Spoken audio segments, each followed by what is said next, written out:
Pourquoi le Sénégal est-il aujourd'hui sous tension? Choc des générations en Afrique, France-Afrique, l'analyse géopolitique de Fisco James. Condamnation d'Ousmane Sonko, affrontement avec la police, liberté d'expression en danger et Macky Sall qui prévoirait un troisième mandat pour 2024. Je t'explique.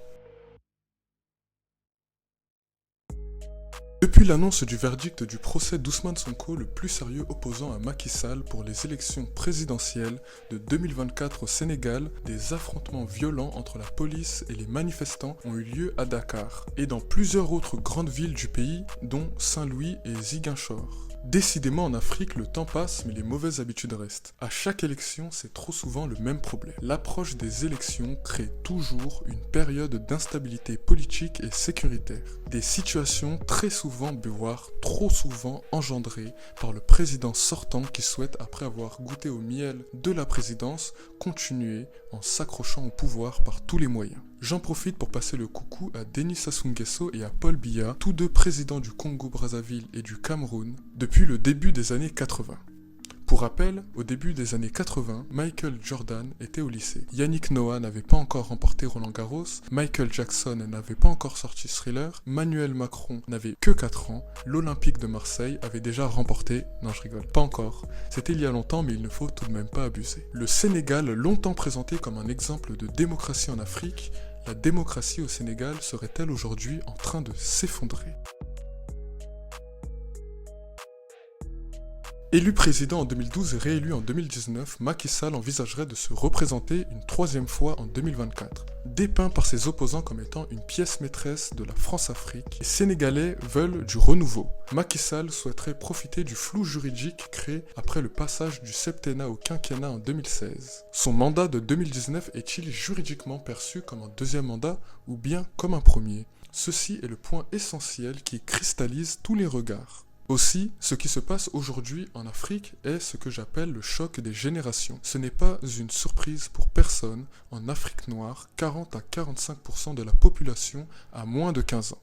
Un chiffre qui peut grimper à 70% pour les moins de 30 ans. Dans ce contexte, la politique menée par les anciens depuis les années 80-90 ne plaît plus. Et les jeunes, en proportion beaucoup plus éduqués que les anciens, n'acceptent plus du tout cela. Tout ce que leurs grands-parents ou parents ont pu accepter ne passe plus.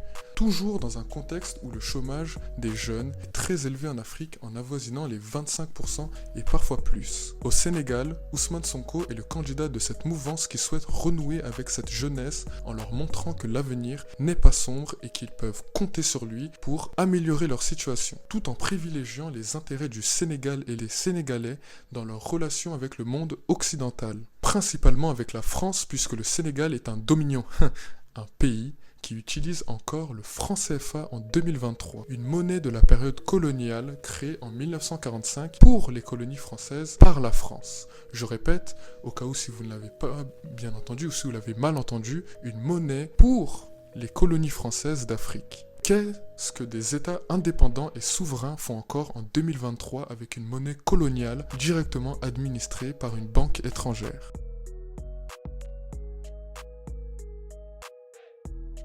Accusé de viol par une masseuse du nom de Adji Sarr, Ousmane Sonko a toujours clamé son innocence dans cette histoire et a toujours décrit cette affaire comme étant un complot visant à l'écarter de la course à la présidentielle de 2024. Ce 1er juin 2023, nous avons obtenu en première instance la décision de justice de cette affaire qui a pendant plusieurs années divisé la société sénégalaise. N'ayant pas pu être prouvées avec authenticité, les accusations de viol ont été abandonnées. Mais les juges ont décidé, contre toute attente, de condamner l'opposant numéro 1 à Macky Sall à 2 ans de prison ferme pour corruption de la jeunesse. Une infraction qui est d'après l'article 324-2 du Code pénal sénégalais, caractérisée par une volonté manifeste de pervertir la jeunesse par des actes répétitifs de débauche. Dès lors, la jeunesse sénégalaise, représentant entre 60 à 70% de la population totale, est descendue dans la rue pour défendre le candidat Sonko, mais aussi pour protester contre la dérive autoritaire que prend depuis quelques années le Sénégal. Durant ces 3 jours de manifestation, la faculté de droit de l'université Cheikh Anta Diop a été vandalisée et brûlée. Des vidéos ont montré des policiers et des personnes en civil s'en prendre violemment à des manifestants. Entre jets de pierre et tirs sur les foules, arrestations à domicile, une vidéo a même montré un nervi où un policier en civil traînait sur plusieurs mètres un jeune homme avant de lui asséner de violents coups de pied au niveau de la cage thoracique. Malgré cela, la tension a légèrement diminué depuis ce week-end. Certains quartiers de la capitale sont ce dimanche restés calmes, bien que des affrontements aient été signalés samedi soir dans la banlieue de Dakar. Au total, plus de 500 arrestations ont été effectuées au cours des 3 derniers jours et plus de 300 personnes ont été blessées selon les chiffres du ministre de l'Intérieur, Antoine Félix Abdoulaye. Les autorités ont déclaré qu'en 3 jours, 16 personnes ont également perdu la vie. De l'autre, les opposants parlent plutôt d'au moins 20 morts. De plus, depuis les premiers signes de colère après l'annonce du verdict d'Ousmane Sonko, le gouvernement avait décidé de couper les données cellulaires sur l'ensemble du territoire sénégalais en raison, je cite, de la diffusion de discours haineux et subversifs dans ce contexte de troubles à l'ordre public. Une action conjointe à la suspension des réseaux sociaux sur le territoire. Les appels à la retenue et au dialogue se sont multipliés dans le pays.